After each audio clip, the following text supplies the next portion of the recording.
Voy a pedirles que abran su Biblia en Primera de Timoteo.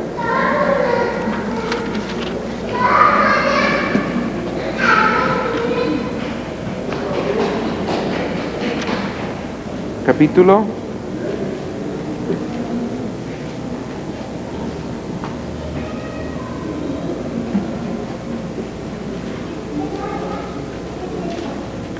6.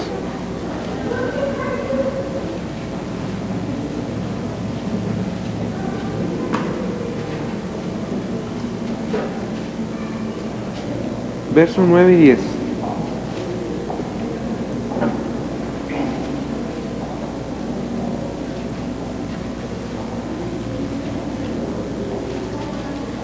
Es 1 Timoteo capítulo 6, versos 9 y 10. Si ahora yo lo quisiera leer. Porque los que quieren enriquecerse caen en tentación y lazo, y en muchas codicias necias y dañosas, que hunden a los hombres en destrucción y perdición, porque raíz de todos los males es el amor al dinero, el cual codiciando algunos se extraviaron de la fe y fueron traspasados de muchos dolores. ¿Alguien más, por favor?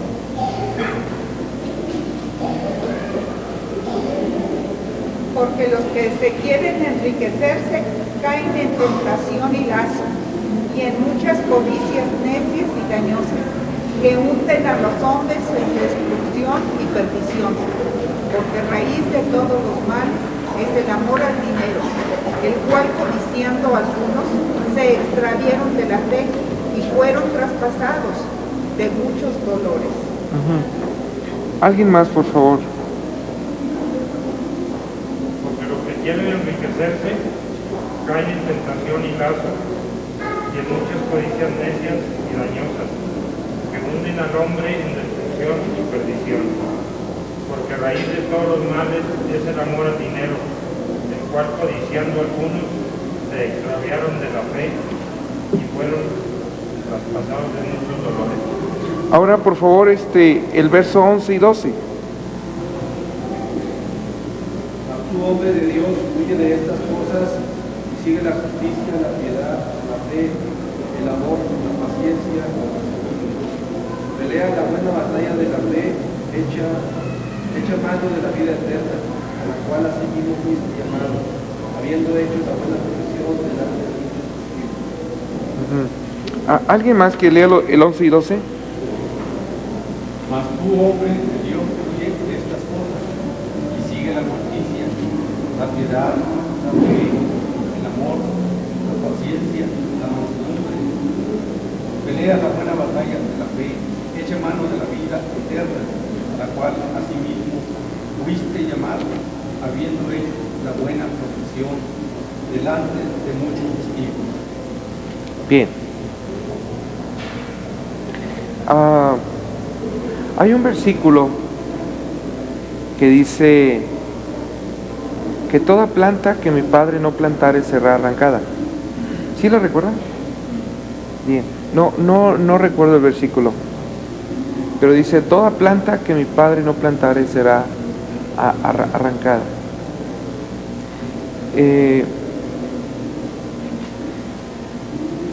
Primera de Timoteo y segunda carta de Timoteo estaban escritas para uno de los tiempos finales, antes de que el apóstol Pablo fuera tomado por el Señor. Era un tiempo donde la iglesia cristiana primitiva estaba entrando a conocer la prueba de su obra. ¿Qué quiero decir con esto? Siempre hay un día en nuestra vida, en la vida del pueblo de Dios, que las cosas que hemos creído son probadas, que las cosas que hemos edificado son probadas. ¿Mande? Probadas. probadas. En 1 Corintios 3, vamos a leerlo. 1 Corintios 3. 3, sí. 1 Corintios 3.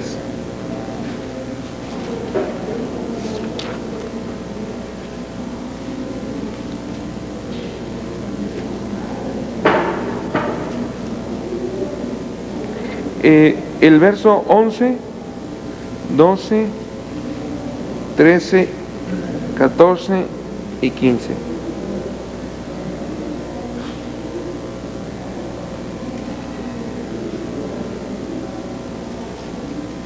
Porque nadie puede poner otro fundamento que el que está puesto, el cual es Jesucristo.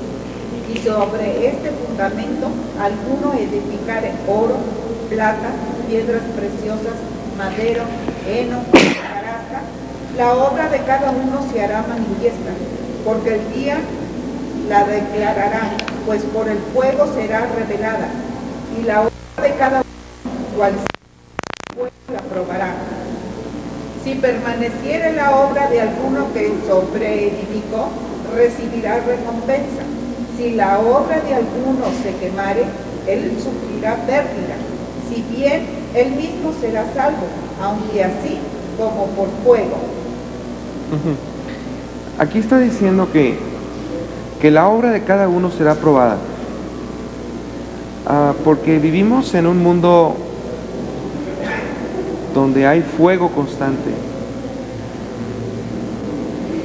Y todo lo que se construye en este mundo es probado. Ya esto no lo vamos a leer, pero en el libro de Hebreos, en el capítulo 12, los últimos 3 versículos del capítulo 12 de Hebreos dicen que todas las cosas serán sacudidas para que sea destruido todo lo que es posible hacer destruido, pero que quede solamente lo que es inconmovible. Entonces, en 1 Corintios 3 dice que nosotros debemos edificar siempre pensando que lo que nosotros creemos, lo que nosotros enseñamos, lo que nosotros instruimos a nuestros hijos, va a ser probado. Todo va a ser probado.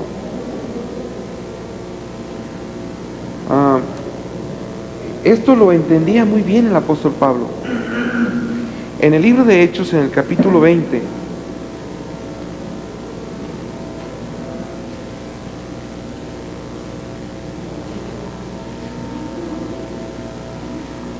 Hechos 20,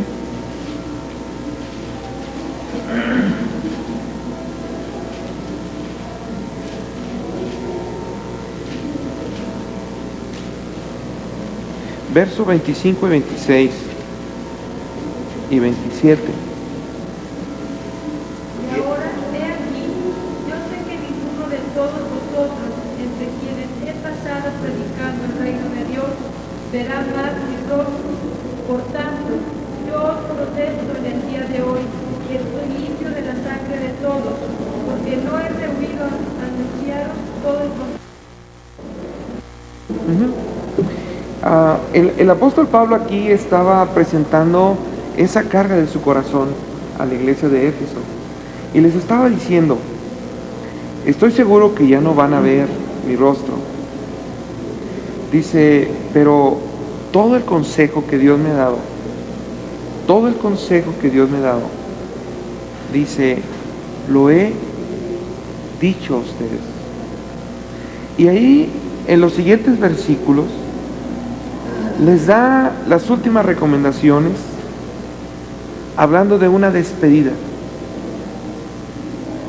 El padre dejando a sus hijos. Ahora los hijos ya no estarán más bajo la supervisión del Padre.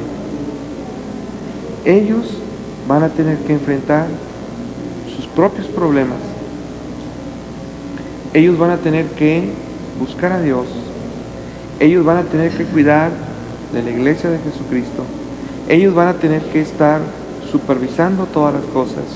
Ellos van a tener que enfrentar sus propias luchas con su propio corazón y con el corazón de hombres perversos, de lobos, de gente que era oveja y se convirtió en lobo, etcétera, etcétera. Y entonces el apóstol Pablo termina diciendo algo muy interesante. El verso 32.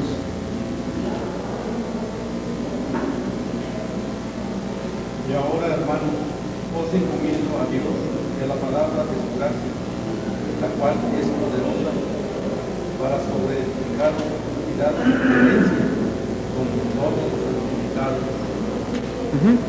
Dice que el apóstol Pablo los está encomendando ¿a quién? ¿A quién? ¿A quién? ¿A cuál palabra? De su gracia. Fíjense que esto es muy, muy importante. Dice, los estoy encomendando a Dios. Dice, y los estoy encomendando a la palabra de su gracia. A la palabra de su gracia. Como pensando el apóstol Pablo que la palabra, el logos, la doctrina, el fundamento que está basado en la gracia puede sostener la vida no solo de un hombre, no solo de una familia, sino de una iglesia. ¿De acuerdo? Entonces, fíjense, el apóstol Pablo estaba pensando, yo no voy a estar para decir lo que hay que hacer. Yo no voy a estar para corregirles. Yo no voy a estar para exhortarles. Yo no voy a estar para enviar personas. Entonces, les voy a encomendar a algo que puede sostenerles sin el hombre mismo. A algo que puede sostenerles sin el hombre mismo. La palabra de su gracia. Y fíjense que esto es muy importante, porque la enseñanza, la doctrina que se da en una iglesia tiene un impacto muy directo en el carácter de la gente, en el carácter de los padres sobre todo. Y los padres formarán su propio carácter dependiendo de lo que han aprendido, de la doctrina que han aprendido, de la enseñanza que han tenido. Y entonces el carácter tomado de la doctrina será transmitido al hogar. Y es en el hogar donde lo que se enseña en la iglesia tendrá su mayor impacto, sea positivo o sea negativo. ¿De acuerdo? Bien, entonces, esto es un asunto muy delicado y muy importante para nosotros. El que podamos entender el corazón de un hombre que ya no va a ver a sus hijos. Él supo que Dios le iba a recoger. Él supo que iba a entrar en una serie de circunstancias en su vida que ya no le permitirían ir, corregir, enseñar, instruir, regañar, exhortar, lo que sea. Animar, levantar al caído, ya no iba a estar. Su familia espiritual iba a ser quedada sola. Y él dice, les encomiendo a Dios y a la palabra de su gracia. Bien, leímos en Primera de Timoteo, y volvemos a Primera de Timoteo capítulo 6, y no crean que me voy a creer que algunos están muy concentrados, con sus ojos cerrados, y más vale que los abran.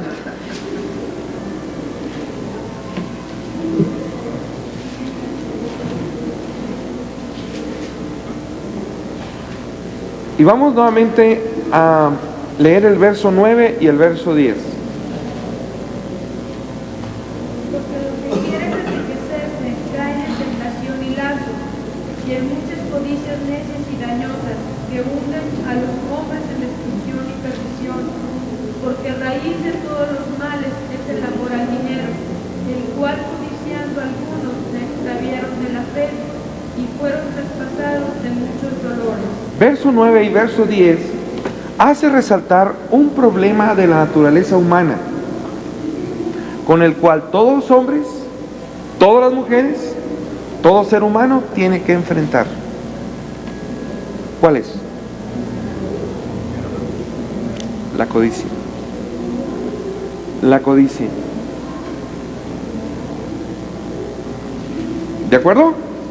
En los dos versículos viene la codicia. Y aquí habla de la codicia al dinero, pero hay muchas cosas que el ser humano puede codiciar. Puede codiciar el poder, puede codiciar a una mujer, puede codiciar una mujer a un hombre, puede codiciar la casa de alguien, el coche de alguien, el trabajo de alguien, el estatus de alguien, puede codiciar un ministerio. Hay muchas cosas que se pueden codiciar. Y es un problema con el que tenemos que enfrentarnos como seres humanos. Dijéramos que es uno de los... si leyéramos entre las cosas positivas de la Biblia, encontraríamos que hay un término que sobresale, es el amor. Si analizamos en la Biblia un término que sobresale desde el punto de vista negativo, es la codicia. Lo que pasa es que se traduce de diferentes maneras. A veces del griego se traduce como pasión, como codicia, como concupiscencia, como lujuria. Pero lujuria, codicia, concupiscencia, pasiones o malas pasiones son del mismo término en griego y están hablando del mismo término y del mismo tema. Es codicia, que es contrario al amor. ¿Vamos bien? Bien.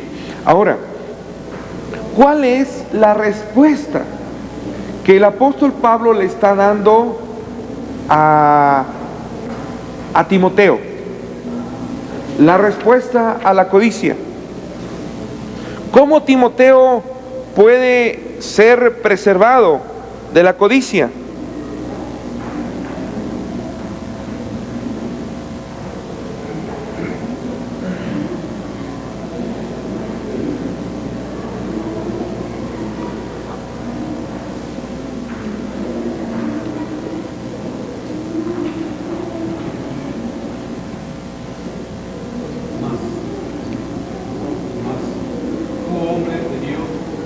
De estas cosas y sigue la justicia, la piedad, la fe, el amor, la paciencia, la mansedumbre.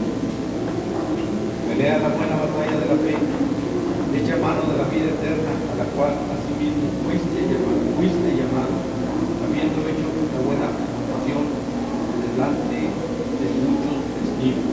Ajá. ¿Cuál es la respuesta del apóstol Pablo? ¿Es parte? ¿Es parte? Echa mano de la vida eterna. ¿Qué quiere decir esto?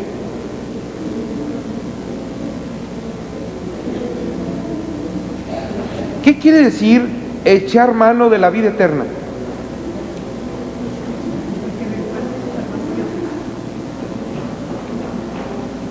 A ver, un poquito más específico. A ver, está relacionado, pero ¿qué es echar mano de la vida eterna? ¿Qué es la vida eterna? Es el regalo de Dios, pero ¿es qué? Es Cristo en mí. Dice la palabra, el misterio que ha estado oculto en todos los tiempos ha venido a ser revelado ahora. Cristo en nosotros. Por ejemplo, Dios es luz. Dios es amor. ¿Qué quiere decir? La naturaleza de Dios es luz. La naturaleza de Dios es amor. ¿Qué es la vida eterna? Es la naturaleza, la luz, el amor dentro y operando dentro de mí. ¿Por qué? ¿Cuál sería la diferencia entre decir tengo a Dios, tengo el amor y tengo la vida? El decir tengo la vida de Dios es decir tengo la naturaleza de Dios en mí y yo me sostengo por ella. Por ejemplo, si yo digo,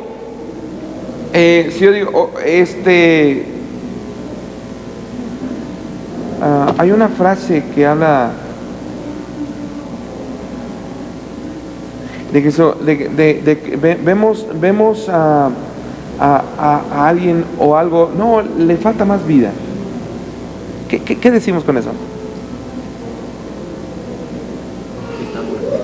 Sí, pero algún asunto que estamos haciendo, algo que estamos construyendo, que decimos, no, como que le falta más vida. Le falta más soporte para que brille. El decir que estoy lleno de vida, ¿qué quiere decir? Estoy fuerte, que puedo correr, puedo brincar, puedo saltar, puedo moverme con libertad. ¿Por qué? Porque estoy lleno de vida. En el sentido natural. ¿Sí, Laquita? ¿O no? No. Sí, ¿sí? Sí, o como que sí, como que no. Está. Ok. Con toda confianza, cualquier duda con gusto la ampliamos. Entonces, el decir, no hombre, estoy lleno de vida, quiere decir que estoy lleno de vigor, estoy lleno de aliento, estoy lleno de fuerza, estoy lleno de ganas, estoy lleno de ánimo, me puedo mover, puedo hacer muchas cosas, puedo caminar, puedo gritar, puedo bailar, puedo brincar, puedo irme corriendo, tengo mucha alegría, estoy lleno de vida física.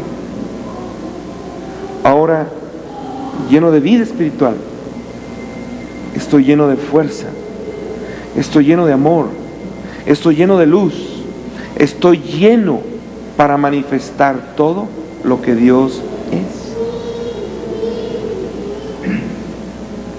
Estoy lleno de Dios para manifestar a través de mí todo lo que Dios es. ¿De acuerdo? Bien. Entonces, es una respuesta muy interesante que le está dando el apóstol Pablo a Timoteo. Mira, Timoteo, el mundo tiene un problema que se llama codicia, que se llama concupiscencia, que se llama lujuria, que se llama malos deseos pecaminosos, que se llama malas pasiones, pero es el mismo asunto. Le dice Timoteo, para este asunto, aparte de huir, aparte de seguir la fe, la justicia, lo más importante hecha mano de la vida eterna.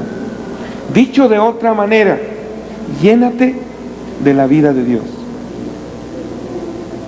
Dicho de otra manera, no camines en la vida de tu alma, camina en la vida del Espíritu. No sostengas tu alma con la propia vida del alma, pero sostén tu alma con la vida eterna de Dios. ¿De acuerdo?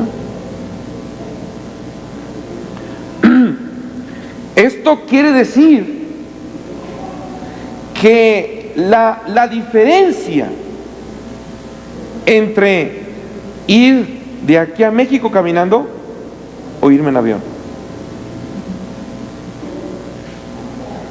Si me voy caminando, voy en mi propia fuerza.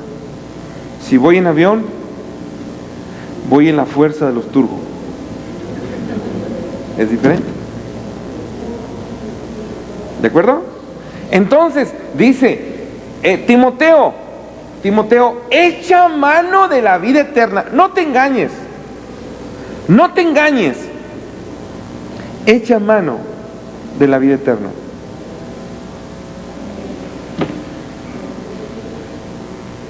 Bien.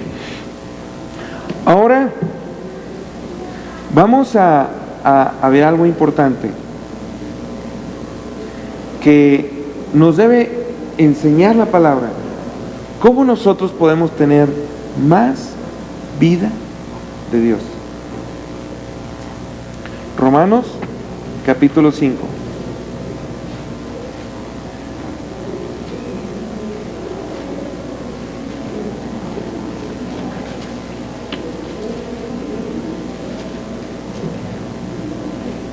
Romanos capítulo 5.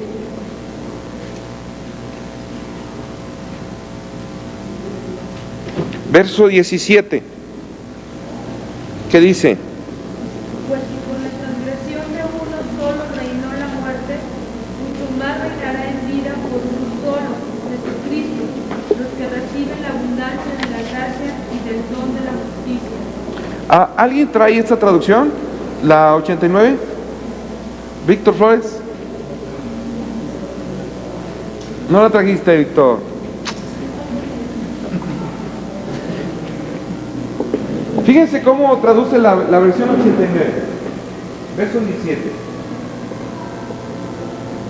Porque si por la ofensa de uno reinó la muerte, por aquel uno, ¿cuánto más reinarán en vida los que reciben la abundancia de su gracia y la dádiva de la justicia mediante aquel uno, Jesucristo? Dice, porque si por la ofensa de uno, ¿qué dice? Reinó la muerte. Reinó la muerte. ¿Qué más? ¿Cuál es la otro? ¿El otro lado?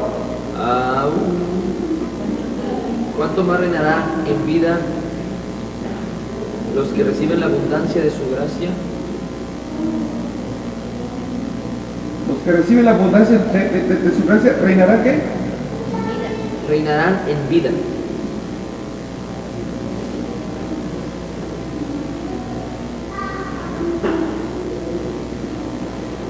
Bien, fíjense, aquí hay una enseñanza muy interesante en este versículo. Dice, la ofensa, en su Biblia traduce transgresión. En su Biblia traduce transgresión. Creo que la traducción más exacta sería ofensa. No es porque sí traduzca mi Biblia, pero dice, por medio de la ofensa, o por la ofensa, hay un reino que reina a través de la muerte. Por la gracia, hay un reino que reina a través de la vida. Si en lugar de reino le ponemos gobierno, en lugar de reino le ponemos también dominio, es lo mismo, diríamos. Por la ofensa hay un gobierno de muerte. Por la gracia hay un gobierno de vida. Por la gracia hay un dominio de vida. ¿De acuerdo? Ahora el último verso del capítulo 5. 21. Sí. Para que así como el pecado reinó para muerte, así también la gracia reine por la justicia para vida eterna, por medio de Jesucristo nuestro Señor. El pecado reinó. Para muerte. ¿Y qué más? Así también la gracia reine por la justicia para vida La eterna. gracia reine Para vida eterna. para vida eterna. Es lo mismo que aquí, solo que aquí incluye, dice, a través de la justicia.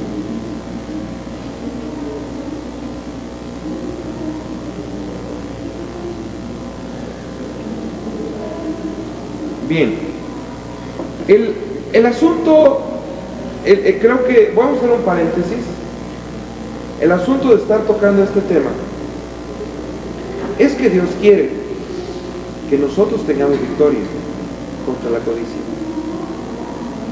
El asunto más grave de este mundo es la falta del amor. El asunto más grave es la abundancia de codicia. Estamos poniendo codicia contra el amor. ¿Por qué? Porque el amor es dar, la codicia es tomar.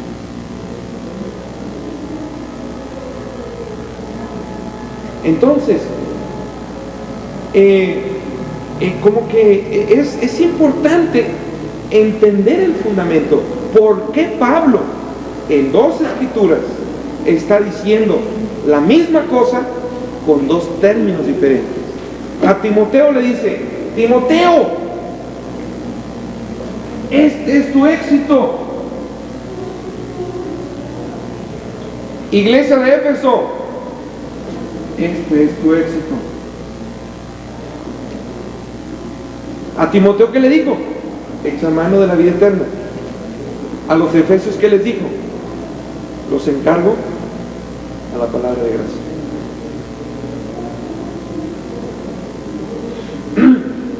Y el asunto es, nosotros batallamos con muchas cosas, porque normalmente viajamos en la vida caminando, no viajamos en avión. Pero Dios no quiere que viajemos caminando, porque nos cansamos mucho. Dios quiere que viajemos en avión, para que no nos cansemos y vayamos en la vida con aire acondicionado, con refrigerio. Dice la palabra: arrepentidos, para que vengan a vuestra vida tiempos de refrigerio. Arrepentidos, para que venga a vuestra vida tiempos de refrigerio.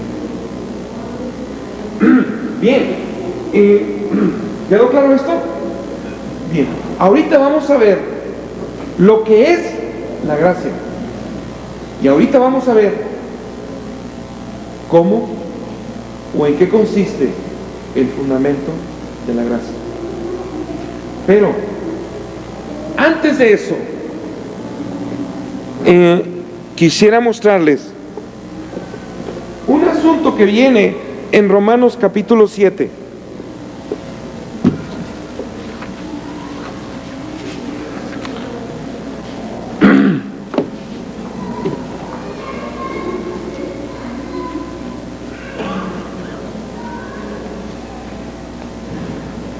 Un asunto que viene en Romanos capítulo 7. En Romanos, en el libro de Romanos, dice Víctor Flores que es el Evangelio de la Gracia. Así que no te aguanto, lo vas a sostener. Entonces, en el libro de Romanos se tratan diferentes aspectos del fundamento en la vida de Dios. Pero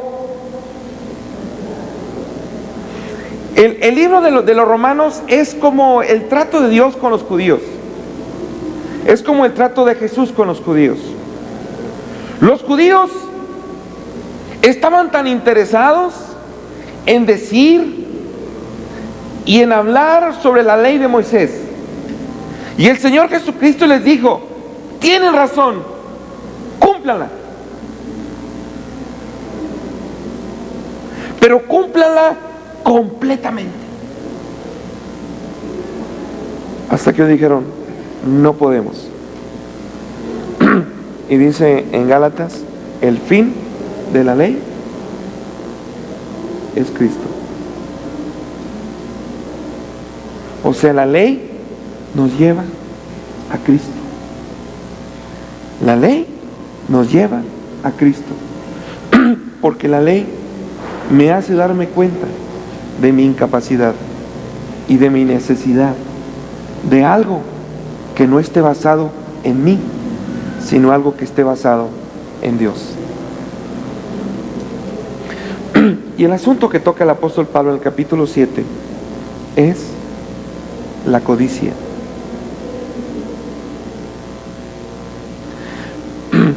Y después de decir en el verso 7, donde dice: ¿qué pues diremos? ¿Alguien lo quiere leer el 7?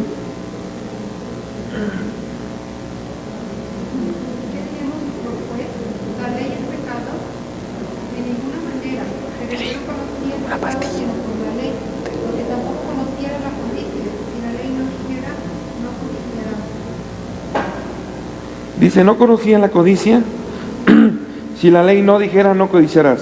¿Pero qué dice? 8. Mas el pecado, tomando ocasión por el mandamiento, produjo en mí toda codicia, porque sin la ley el pecado está muerto.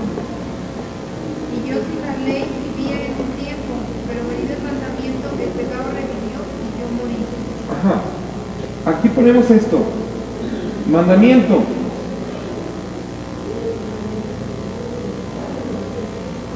Produce ¿qué? El mandamiento produce ¿qué? Codicia. ¿De acuerdo? Mandamiento produce, mandamiento despierta codicia. Me llama la atención que dice produce, como quien dice fabrica. Codicia. Ahora dice 9: así que yo vivía en un tiempo. 9, ¿qué dice? Yo sin la ley vivía en un tiempo, pero venido el mandamiento, el pecado revivió y yo morí. ¿Qué? Dice el mandamiento. ¿Qué dice? Vino, revivió el pecado.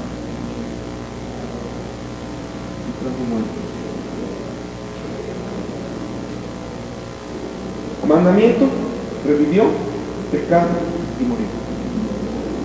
¿De acuerdo? ¿Sí? Bien. Ahora verso 10.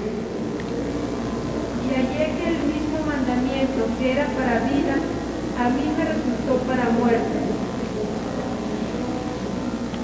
Aquí vamos a encontrar otro punto importante. ¿Qué es lo que nosotros estamos buscando? ¿Qué es lo que puede sostener mi vida? La vida de Dios. ¿De acuerdo? La vida de Dios. ¿No se ha perdido nadie? ¿No?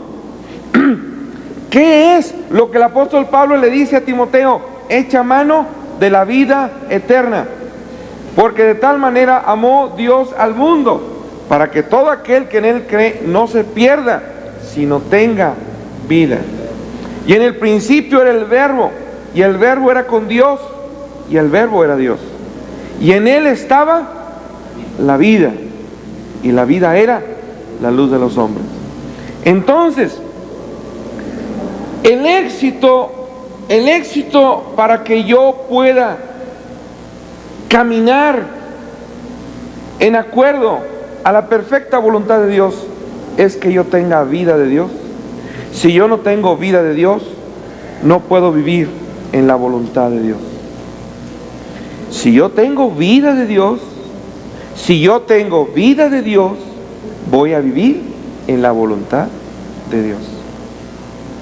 Si no tengo vida de Dios, no voy a hacer la voluntad de Dios.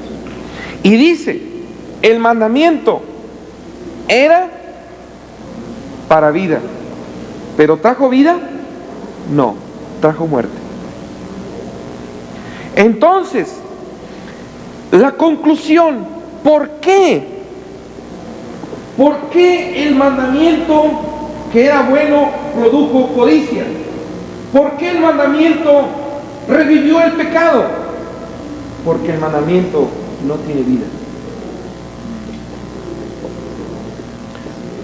Por los mandamientos no puedo tener la vida de Dios. ¿Quedó claro? Bien. Y dice el apóstol Pablo, el asunto se convierte en algo más difícil. ¿Por qué? Porque con la ley soy consciente de lo que es bueno. Y entonces me divido. Con mi mente sirvo a Dios, con mi carne sirvo al pecado. ¿Sí? Ok.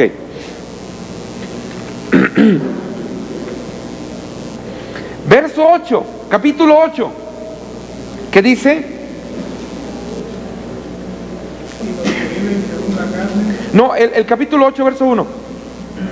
Ahora pues, ninguna condenación hay para los que están en Cristo Jesús, los que no andan conforme a la carne, sino conforme al Espíritu. ¿Qué? ¿Otra vez? Ahora pues, ninguna condenación hay para los que están en Cristo Jesús, los que no andan conforme a la carne, sino conforme al Espíritu. Ajá, dice, ninguna condenación hay. Ninguna condenación hay. Hay para los que están en Cristo Jesús. Ninguna condenación hay. Si quitamos la condenación a la ley pierde su poder. Deja de ser mandamiento. Y entonces viene el verso 2, ¿qué dice? Porque la ley del Espíritu de vida en Cristo Jesús me ha librado de la ley del pecado y de la muerte. Entonces dice, si se quita la condenación, la ley pierde su poder. Y entonces prepara a los que están en Cristo para que, ¿el qué? Para que la ley del Espíritu de vida, para que la ley del Espíritu de vida, ¿qué dice? Me libre, ¿de qué? De la ley del pecado y de la muerte. Entonces, es la vida, es la operación del Espíritu de vida la que me puede únicamente librar de la ley, del pecado y de la muerte. Entonces, ¿cómo es una ley? Miren, fíjense, esta es una ley. Es la ley de gravedad. Si yo lo suelto, se cae. Miren.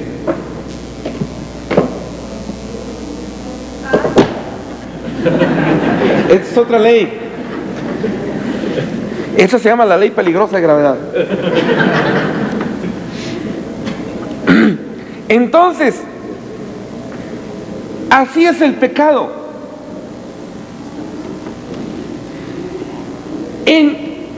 Si yo quiero golpear al piso más fuerte, ¿qué tengo que hacer? Brincar más alto.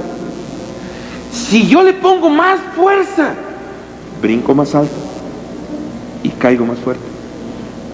Si yo le pongo más fuerza, brinco más alto y caigo más fuerte. ¿No es cierto?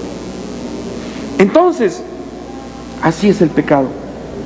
entre más voy en contra de él por causa de la ley, más se despierta en mí y más fuerte es mi caída. ¿Mandé? A ver si sale. Pues a ver si me sale, Enrique, si no me ayudas. Así es el pecado.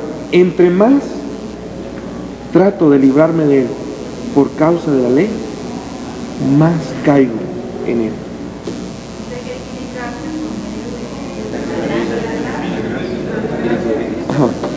Bien, entonces lo que se está formando ahorita, ¿por qué estoy explicando todo esto? Lo que se está tratando de hacer ahorita es despertar el olfato espiritual. No te duermas, Fernando. Despertar el olfato espiritual.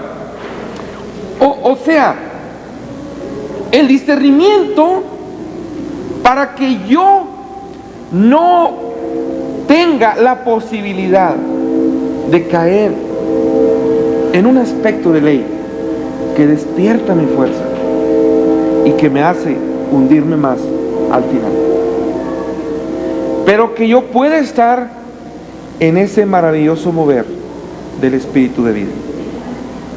¿De acuerdo? Bien, un asunto más. Lean por favor Romanos capítulo 7, verso del 1 al 7. ¿Acaso ignoráis, hermanos? Pues hablo con los que conocen la ley, que la ley se enseñorea del hombre entre tanto que éste vive, porque la mujer casada está sujeta por la ley al marido mientras éste vive. Pero si el marido muere, ella queda libre de la ley del marido. Así que, si en vida del marido se uniere a otro, que seáis de otro, de que resucitó de los muertos, a fin de que llevemos fruto para Dios. Porque mientras estábamos en la carne, las pasiones pecaminosas que eran por la ley, obraban en nuestros miembros llevando fruto para muerte. Pero ahora estamos libres de la ley, por haber muerto para aquella en que estábamos sujetos, de modo que sirvamos bajo el régimen nuevo del Espíritu y no bajo el régimen viejo de la ley. Bien, entonces de acuerdo a Romanos 7 del 1 al 7, ¿qué es? ¿Cómo le llama la Biblia a un cristiano? A un cristiano que no camina en la gracia, sino camina en la ley.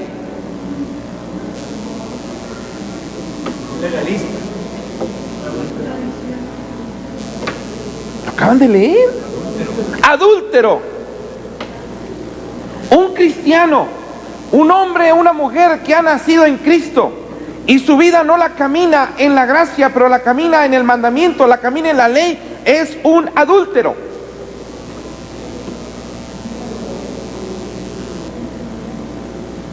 ¿De acuerdo? Bien. Eso es lo que dice ahí. Ahora voy a darles una definición que trae un diccionario de lo que es la gracia. La palabra gracia.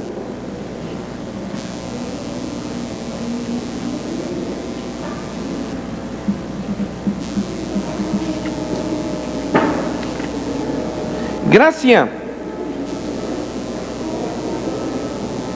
es un término empleado por los escritores bíblicos con una amplia gama de significados, que es encanto,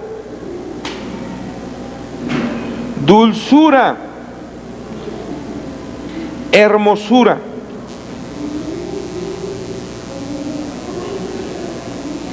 Eso es lo que significa la palabra gracia.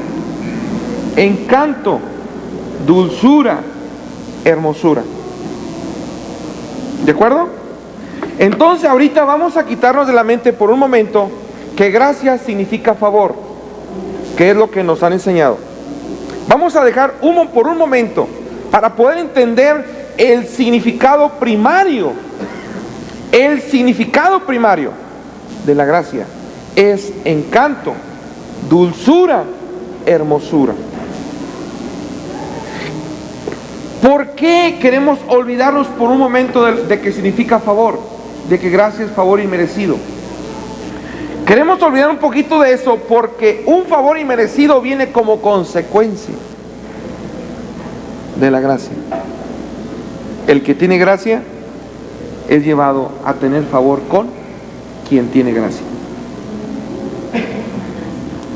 Entonces, ¿qué es gracia? Gracia es ser hermoso. Gracia es ser agradable. Gracia es ser dulce. Creo que aquí trae algún otro término que pudiera ampliar un poquito más.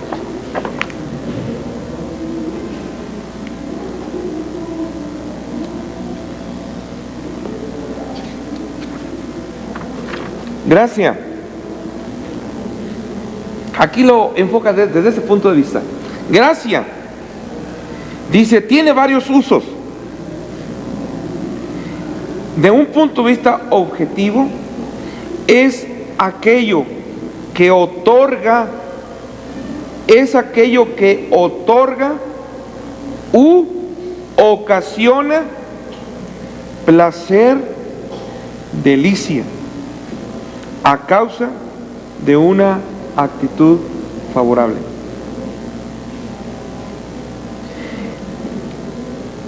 Dice, es aquello que otorga u ocasiona placer, delicia, a causa de una actitud favorable. Quiere decir, esta es la definición del término charis, que es el griego. Entonces, quiere decir la palabra que tener gracia es tener algo divino. Tener gracia de Dios, no gracia con Dios, tener gracia de Dios. O sea, yo soy pesadito, espeso, insoportable, no le caigo bien ni a mí mismo. Y ya está grave la cosa. ¿Qué necesito? Gracia. Ahí está Dios. Le tomo un pedazo de Él y lo introduzco dentro de mí. Y entonces dice, gracia es aquello que otorga u ocasiona. Aquello que yo comí de Dios me otorga a mí o me ocasiona que yo produzca placer, delicia a las personas, encanto, dulzura a las personas que se relacionen conmigo. ¿Sí? Entonces, ¿cómo fue ese asunto de gracia con Dios? ¿Por qué dice que yo tengo gracia con Dios? ¿Por qué tengo gracia con Dios? O sea, tener gracia con Dios quiere decir que mi presencia le produce dulzura, placer, le encanto, soy su delicia, lo traigo arando. Ni modo, Señor, tuve que decidir cómo te traigo. ¿De acuerdo? Entonces, para que yo tenga gracia con Dios, siendo tan feo espiritualmente, y no digamos de lo demás, entonces lo que Dios hizo es que se dejó alcanzar en aquello que nos faltaba, que es gracia, y tomamos algo divino que Dios le llama gracia, y que no quiero pensar que es, simplemente es algo de la misma naturaleza de Dios. Es algo de la misma naturaleza de Dios. Lo tomo, lo como, y aquello se manifiesta en mí. Y si antes le caía mal a Dios, ahora le caigo bien. Si antes era feo con Dios, ahora soy hermoso. Si antes era pesadito, ahora le encanto. Si antes era una mortificación, le ocasiono placer. Si antes era medio amarguito, ahora soy una delicia con él. Por aquello que no estaba en mí, pero que estaba en él, y yo lo tomé. Eso es gracia.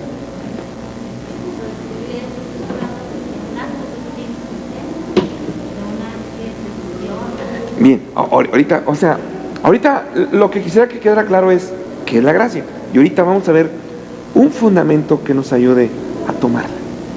Algo que nos dé seguridad. Un camino que nos dé seguridad que la vamos a tomar. Pero no sé si quedó claro lo que es gracia. Obviamente,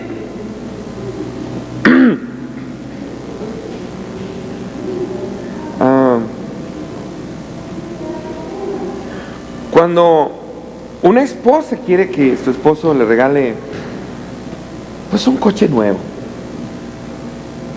pues no se lo pide recién levantada.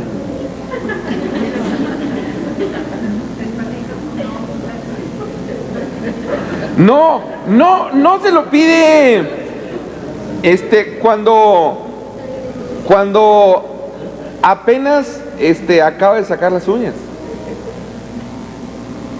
No, sino le habla al trabajo, le dice: esposito, quiero que te vengas temprano porque tengo una sorpresa. Llega el esposito y lo está esperando ya ella con ya con el paraguas así colgando de la mano, la bolsa del otro lado, no, peluca, pestañas, faja, todo lo que nos llevaría a más gracia. Y luego se lo lleva ahí a un buen restaurante y le invita, como es una señora cristiana, entonces pues no whisky, no, una copita de vino tinto, poquito. Bueno, mejor para no regarla, una Coca-Cola Diet. Y ya después de un buen platillo, ya le dice, ¿verdad? Oye, fíjate que últimamente batallar mucho con el coche. Y no, pues, o sea, ella busca el momento en que ella tiene favor con él. ¿Y cuándo tiene favor con él? Cuando su gracia está operando. Cuando su gracia está operando. ¿Mande? Cuando su gracia está operando. O sea, el favor viene cuando hay gracia. Ella es agradable. Cuando ella es agradable. Cuando ella está mostrando su encanto, su dulzura, su hermosura. Cuando él está encantado, embelesado, todos los demás términos, que tiene gracia, que la gracia de ella está manifestada a él. Entonces sabe que tiene favor con él. ¿De acuerdo? No, aquí están saliendo secretos. Qué bueno que no está Lili. Está grabado. Pero tú te encargas de que no lo vayas a ver. Bien, ahora lo que tenemos que saber es cómo yo puedo tener gracia. ¿De acuerdo? Bien. Voy a pedirles que vayamos. Miren, esto no es una predicación, mis hermanos, Tenemos que ir despacito, palabra a palabra, resolviendo asuntos. Que todo quede claro, ¿verdad? Entonces tenemos que irnos despacito. Y procura así revirar a un lado aquí para que no se duerma el que está a tu lado, El capítulo 7 del libro de Hebreos.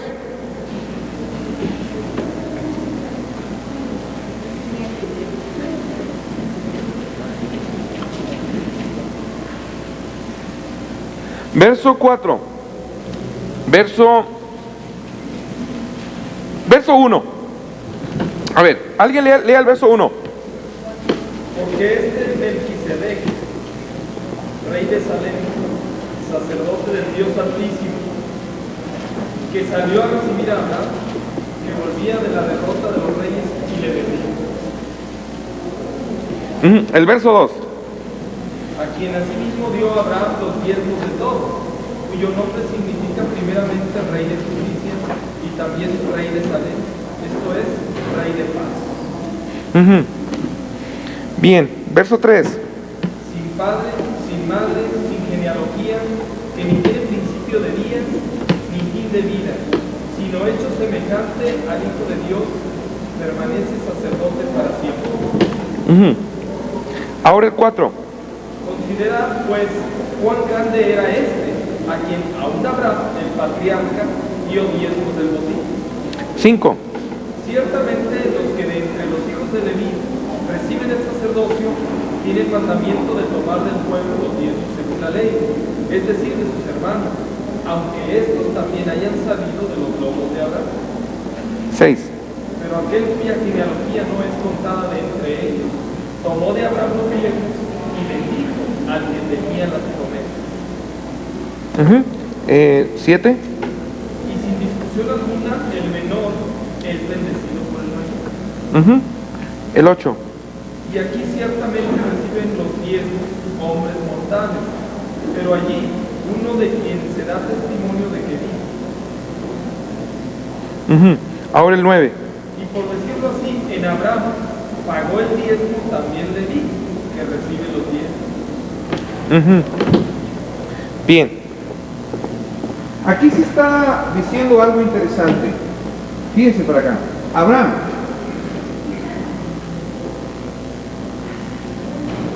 tiene un hijo llamado Isaac. Tiene otro hijo llamado Jacob o Israel. Él tiene 12 hijos. Uno de los hijos se llama Judá. Otro hijo se llama Rubén. Otro hijo se llama Zabulón. Otro hijo se llama, etcétera, etcétera, Leví.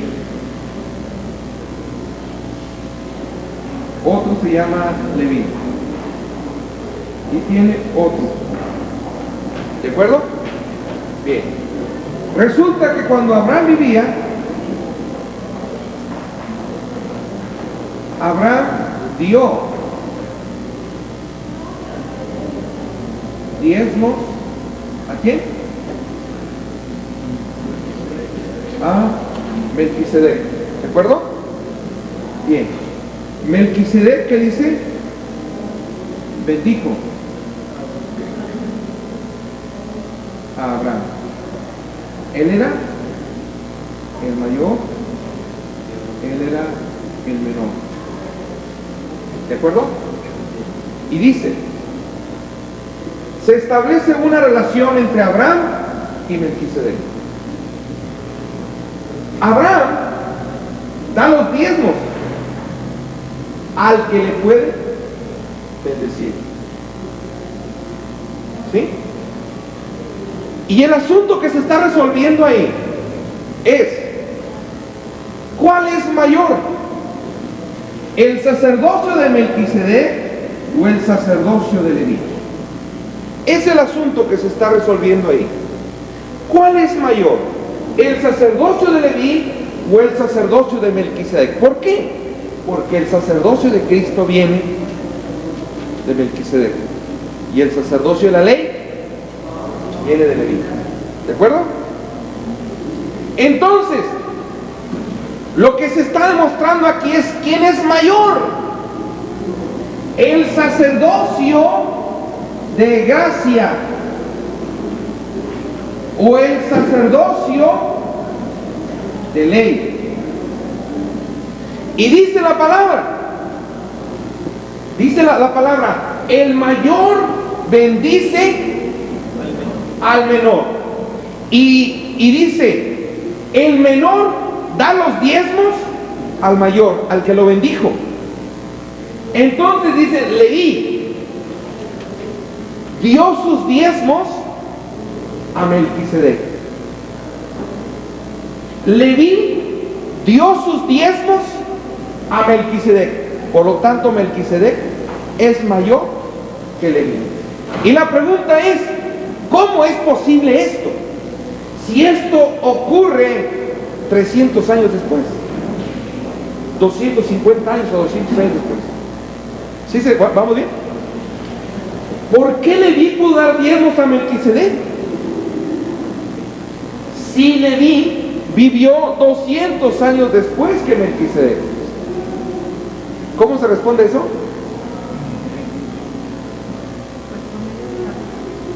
¿Cómo? ¿Dónde estaba Leví cuando Abraham dio los diezmos a Melquisedec? En su cuerpo. En su cuerpo. Leví, Zabulón, Rubén, Judá, Jacob, Isaac, todos ellos estaban en el cuerpo de Abraham. ¿Dónde estaba la semilla que dio como descendencia a Isaac? En Abraham. ¿Dónde estaba la semilla que dio por descendencia a Jacob? En Abraham. Esta fue, y aquí salió la primera semilla. Por lo tanto, la vida de Leví estaba en Abraham. Leví tomó vida para nacer de Abraham. ¿Quedó claro? ¿Sí? Sí. Ok. Entonces,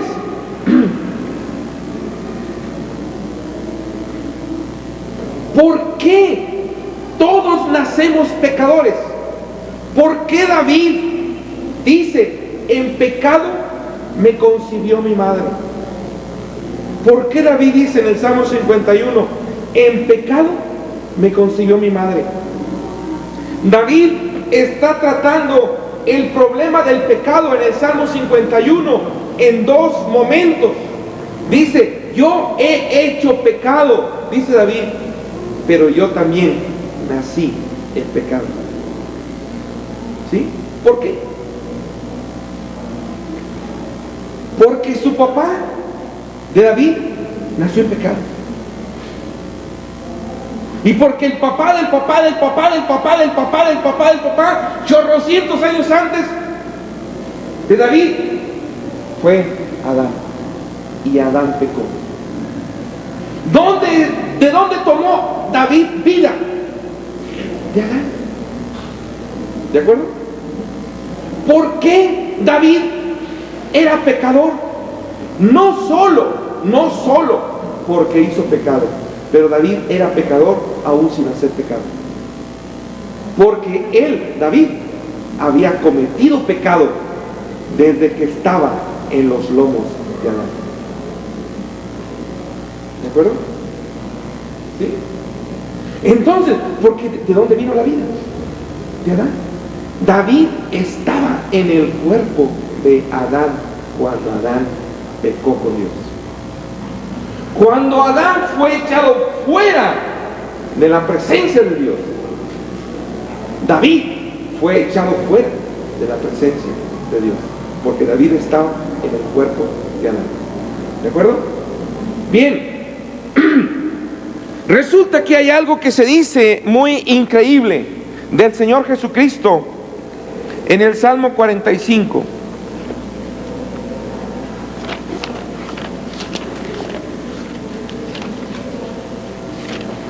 Recuerden que lo que nosotros estamos tratando es cómo ahora voy yo a tener gracia. ¿De acuerdo?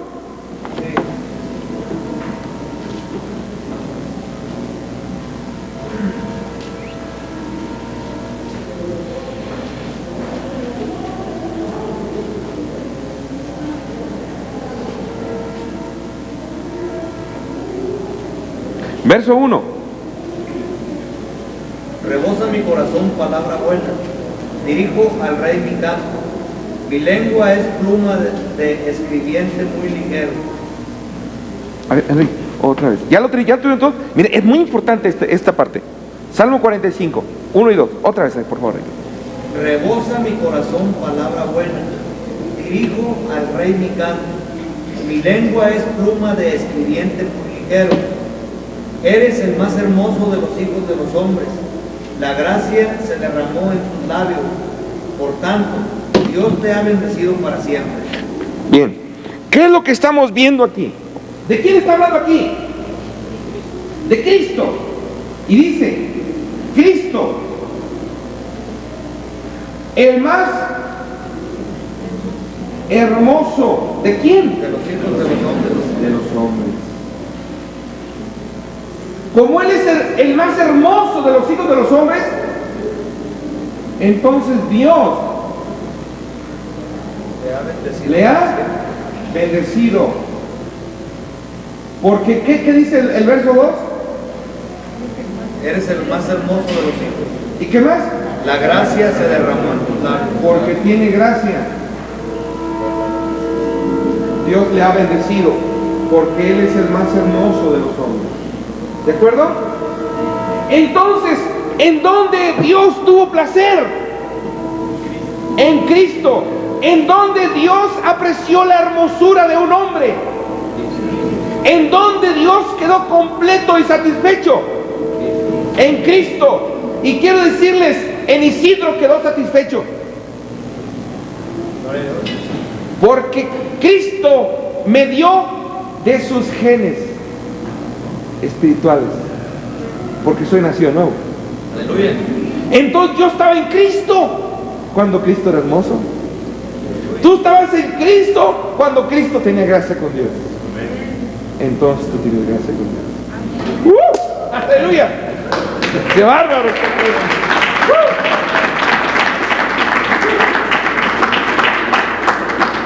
Entonces el diablo viene a acusarte. Entonces el diablo viene a acusarte. Entonces la ley viene a acusarte. Y tú le dices, diablo, yo no vivo por la ley. Yo ya cumplí la ley. Yo ya cumplí la ley. ¿Qué se quita de aquí? El pecado original. Ya cumplí la ley. Agradé a Dios en todo.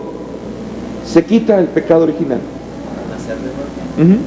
Pero luego, oye, pero acuérdate que ayer la regaste. Acuérdate que antier también te equivocaste. Y tú le dices, sí, ya lo pagué. Mira, ¿cuándo morí en la cruz? ¿Cuándo? ¿No me viste, chamuco? Ahí estaba en Cristo. Ahí estaba en Cristo. Ahí pagué por mis pecados.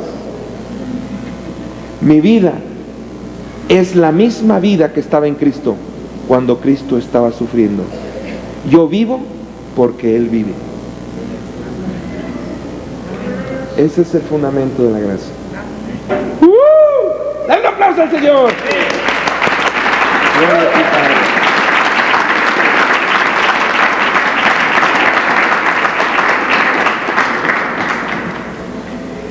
Desde este fundamento, nuestra relación con Dios no es una relación basada en una ley. Y no es una relación basada en una vida perfecta. Déjenme decirles por qué. Si eso pasara, al primer pecado que tú hicieras, no tendrías quien te dijera que te equivocaste. Pero el Espíritu de Dios, que es Dios, está en ti por la gracia de Jesucristo. Y Él no se va de ti, aun cuando tú has equivocado, pero se queda en ti para redarguirte, para convencerte, para fortalecerte, para que no vuelvas a pecar. ¿De acuerdo? Bien.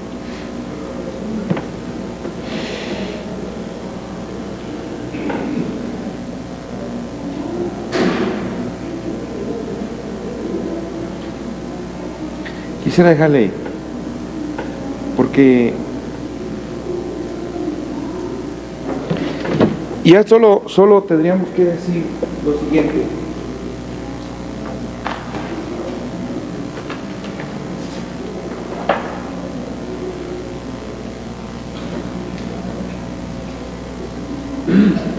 Solo tenemos que decir lo siguiente: tengo gracia, por lo tanto, tengo la vida. Por lo tanto, tengo un dominio, tengo un reino, tengo un gobierno por la vida eterna que está en mí. Y mi relación con Dios ahora está basada en una relación de amor. Mi relación con Dios está basada en una relación de amor. La palabra que Jesucristo dijo: si me amáis, guardad mis mandamientos. Dicho de otra manera, el Señor dijo: como ustedes me van a amar, van a guardar mis mandamientos. No por causa de condenación, no por causa de castigo, pero por causa de amor. Después de lo que hemos visto, fíjense qué increíble, qué maravilloso trabajo de salvación preparó Dios. Qué plan tan perfecto. ¿Cómo no vamos a amar a Dios? ¿Cómo no vamos a amar al Señor? Claro que lo vamos a amar.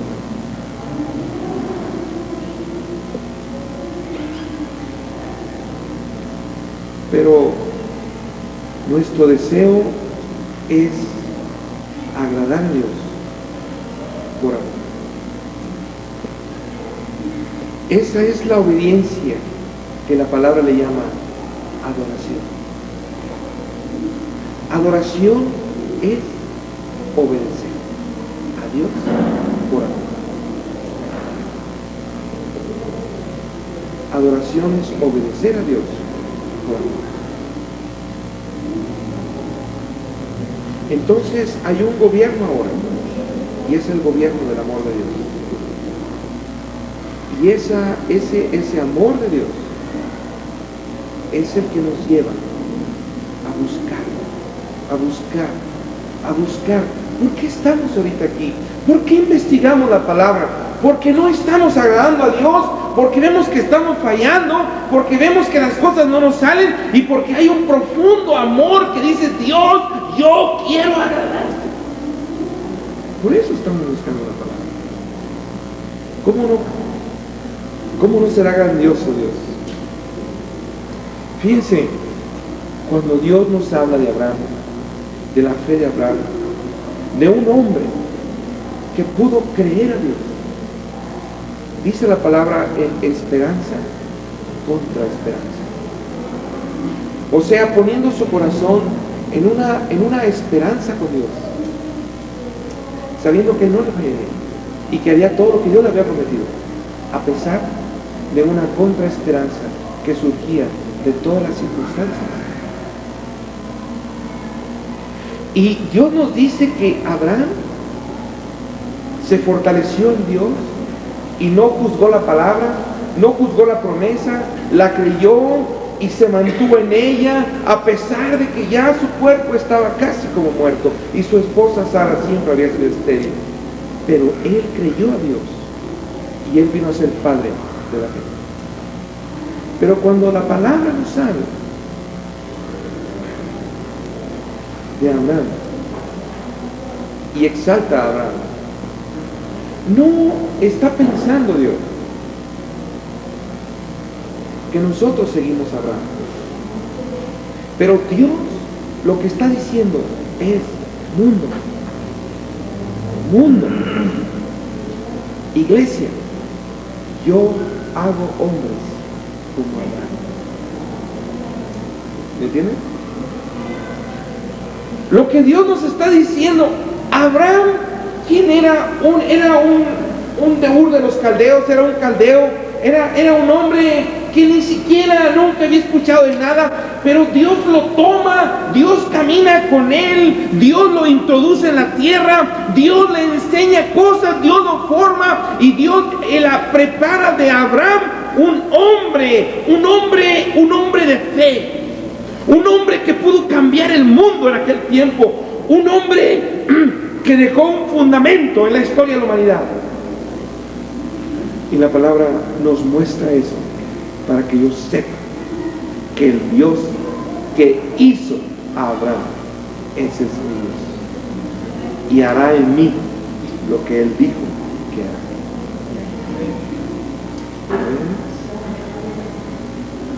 Entonces, en la Biblia vemos que hay hombres que dieron su vida por amor a Dios. Hay hombres que, como Daniel, que no le importó absolutamente nada por honrar a su Dios. Pues el Dios de Daniel, el Dios que hizo a Daniel, es tu Dios también.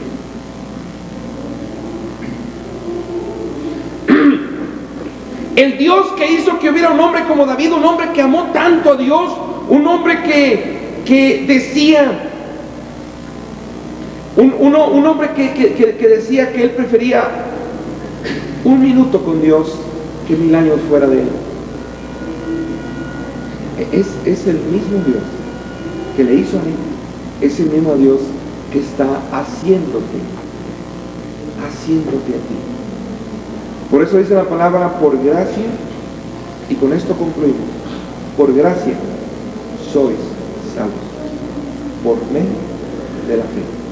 Esto no es de nosotros, esto es don de Dios, no por obras, para que nadie se gloríe, porque somos hechura suya. ¿Te digas esto? Las manos que formaron a Abraham, las manos que formaron a David, las manos que formaron a Jeremías, a Moisés, las manos que formaron a Cristo, son las manos que están formando a ti. Y eso es para que tú sepas que no fallarás, que Dios va a ser en ti, a pesar de ti.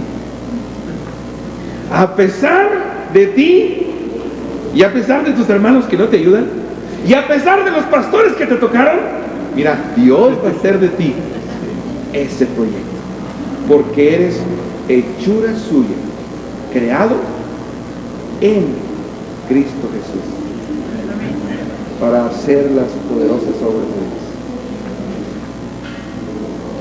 Hermanos, no fallaremos.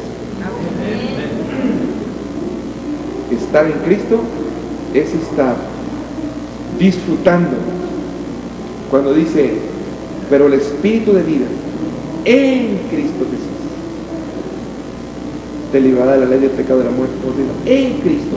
Cuando tú veas en la Biblia, en Cristo, quiere decir que ahí tú estás recordando que tú vienes de los genes espirituales de Cristo, que tú disfrutas de que tú estuviste en Cristo agradando y obedeciendo a Dios. Solamente eso, no, que tú estuviste en Cristo también sufriendo en la cruz. No fallaremos. Y vamos a terminar con una oración rica y sabrosa, pidiéndole a Dios, Dios, quiero amarte más.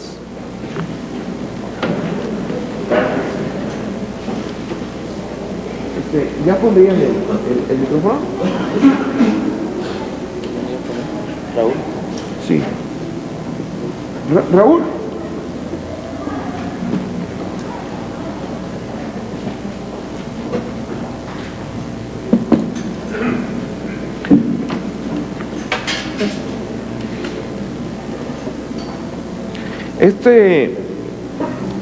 Este estudio, la verdad, yo creo que debemos verlo.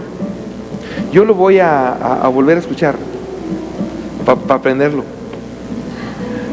porque creo que ahora sí me entendí.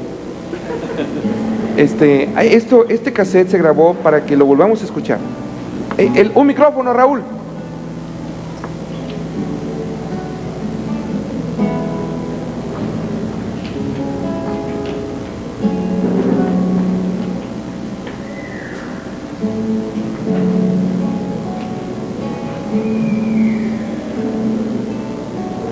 Esto fue como un fundamento. Ahora, en el siguiente estudio que Dios nos permita, y si Él así lo determina, estaremos viendo cómo cómo Dios hace, cómo trabaja ya la gracia dentro de nosotros para hacer nuestra victoria. Sí, ¿micrófono? No, queremos micrófono.